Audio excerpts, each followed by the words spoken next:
asini kedade ejebe onye ọbịa onye ọma tochukwu onye amagozi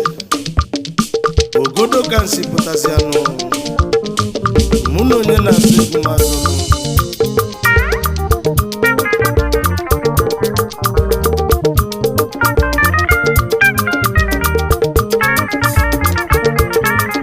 Adaseza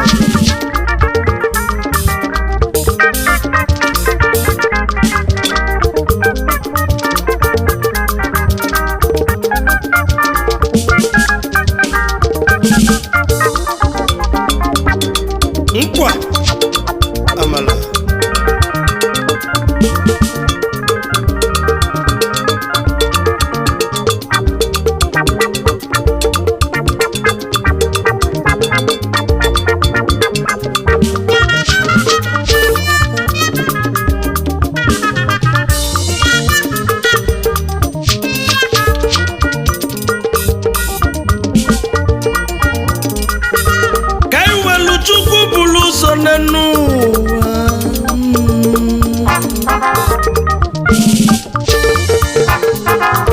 Weluchukwu bulu ụzọ n'enu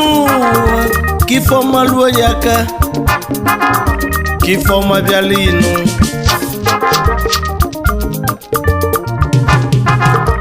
ulu ka na Chukwu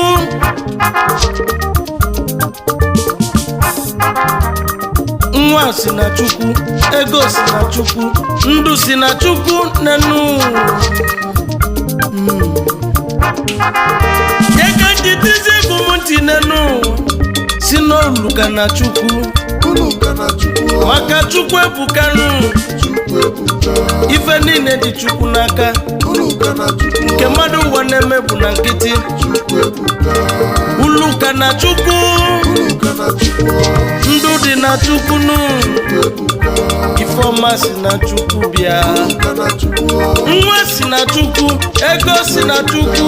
uluka na Chukwu nenu onye ọma tochukwu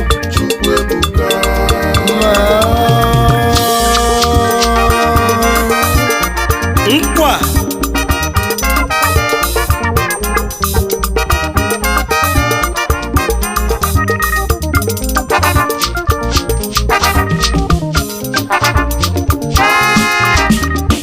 maka na Chukwu kelenu kan onye kelenu ụwa ka ife niile dị ya n'ime nụ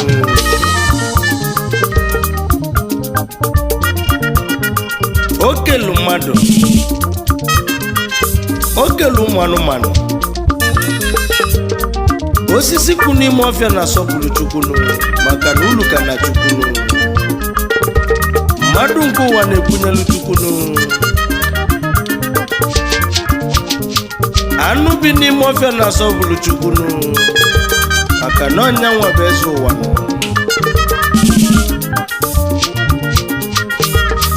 ọ bụ mụ bụ onye ọma tochukwu Nnamani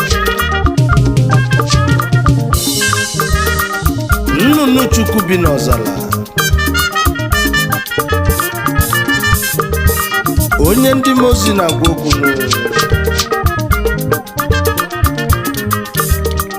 Amagunze bụ obodo m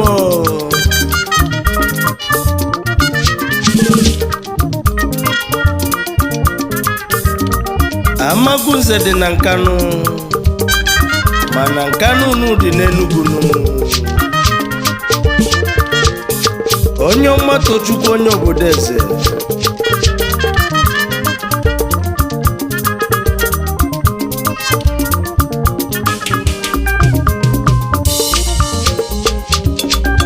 ndụ dị na Chukwu ego dị na Chukwu nwa si na Chukwu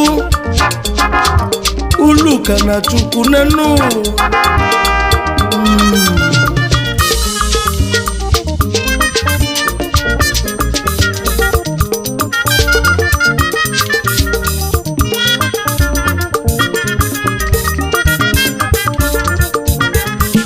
Amagunze ka nejenu nechekube m mmadụ jebenu nenu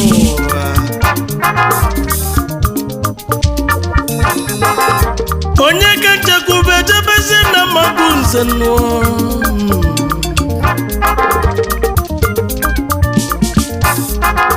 Sir Michael Nwatu Uluka na Chukwu na Magunze onye ọma bilinu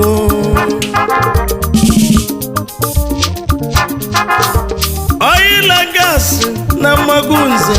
onye ọma keneli negwoma Chairman Managing Director Wise Beggars International Limited Lagos State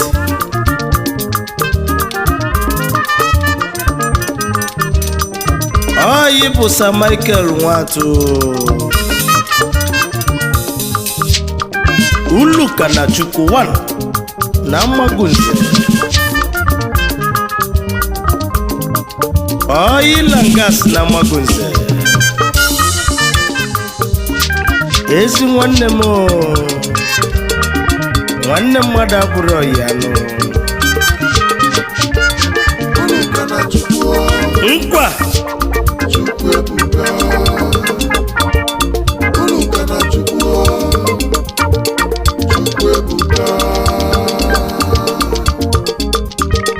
ezigbo di na-anụ simple madam Mrs. Ifunanya Omobi dị nwanyị ọma onye ọma biko gaba n'iru n'ụlọ gịnị odozi akwa Igbo Mrs. Ifunanya Michael simple madam eziogoli bụ nọ na ụmụaka Chukwu ji wee chọọ unu mmanụ Chidimma Michael nwanyị ọma na nwa unu nwoke bụ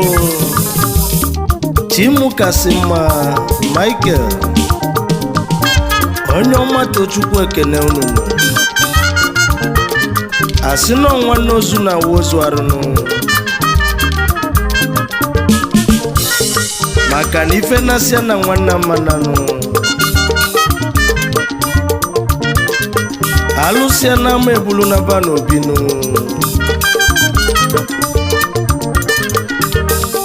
onye ọma Tochukwu na mmanụ onye Magunze ogodo ka nsi pụtanụ Uluka na Chukwu Uluka na Chukwu ndụ dị na Chukwu n'ego na dị na Chukwu nwa si na Chukwu Uluka na Chukwu Chukwu ebuka Uluka na Chukwu Uluka na Chukwu n'ụwa nkwa amala Uluka na Chukwu Chukwu ebuka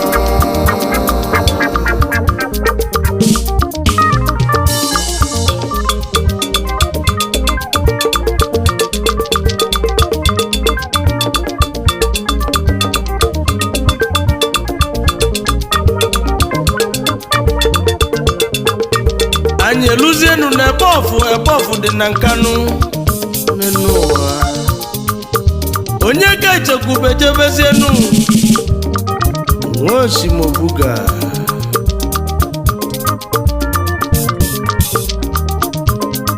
GOC Nnamani Ndiama alụsi ego na ebe ọfụ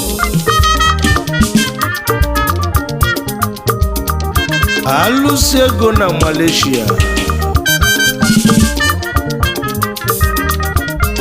ọgaranya kpala akụ na nwanụ onye ọma na ivi na-emerikanụ onye ọma na ọga imele onye ọma Tochukwu na ọ bụ Chukwu ya kwụrụ ụgwọ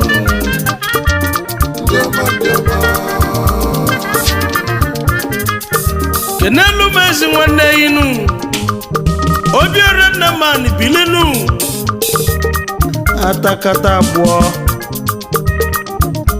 Obiora Nnamani na Senegal Nze Nnamani ezi nwanne m unu ga-adị ka Chineke adagwa maka alụsịa na ama ebulu na ba n'obi na nwanne mmadụ abụrụ ya Diama, diama.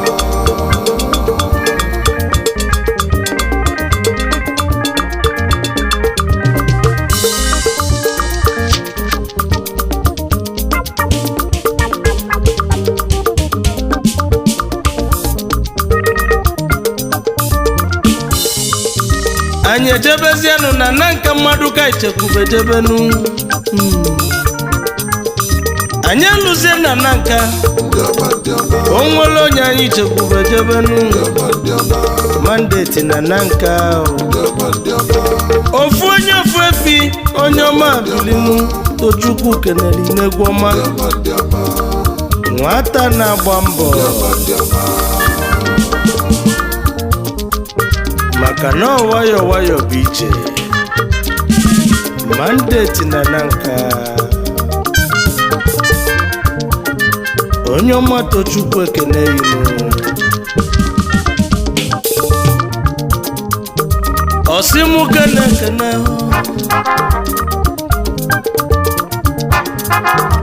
ogbuefi udochukwu dị faya na nanka onye ọma bilinu ogbuefi udochukwu sobilinu faya na nanka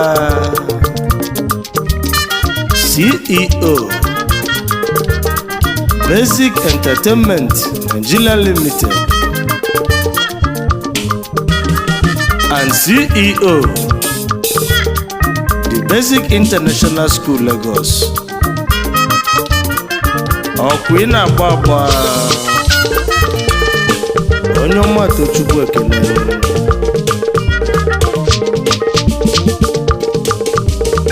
ka nje kene ekene aka na-eme ọgwụ eji agwọ ya na ekwulọbịa onye ọma bilinu Diama, diama. Chidozie Pharmaceutical Industry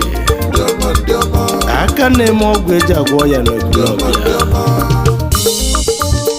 Diama, diama. ọyị bụ Chidozie Kashankari na ekwulọbịa Diama, diama. ọgwụ iji ọgwụ eme ọgọ Diama, diama. maka achọsi ebe anyị egote ezigbo ọgwụ na ekwulọbịa ọ bụ na ọ bụrụ Chidozie mala malụ na ị na-eme misteki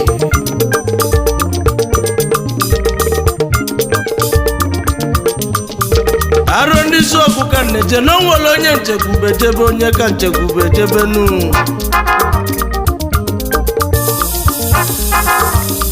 Chief Celestin Ụzọma Okereke Ojimoto Mogo bilinu Diama, diama.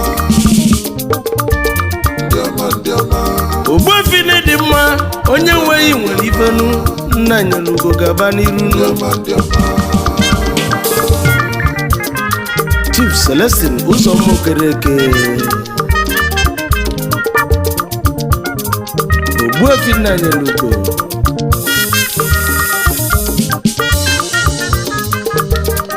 Ojimoto Mogo worldwide nke imelụ mụ ka m ji ekwu okwu nu na onye ji moto emelụ m ọgọ bụ Ojimoto Mogo ọbasie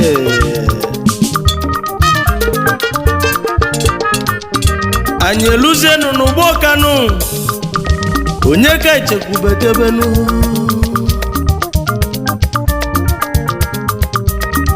anyị ekenezianụ Chief Engineer Austin Tochukwu Godwin Ede nna nyelugo 1 n'ụgbọ ọka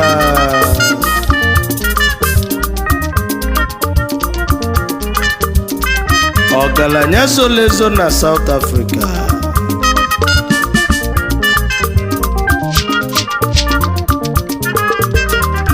Divine Touch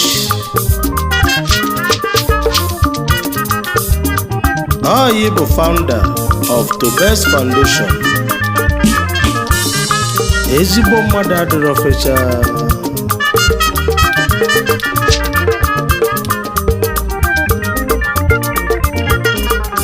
iyi nwanne ofe oyi bịa n'ịdị mma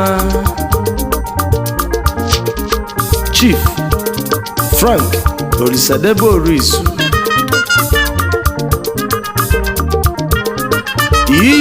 Malaysia. Iyi one of oyi. Nkwelezu n'aka ka isi wepụtazi anụ.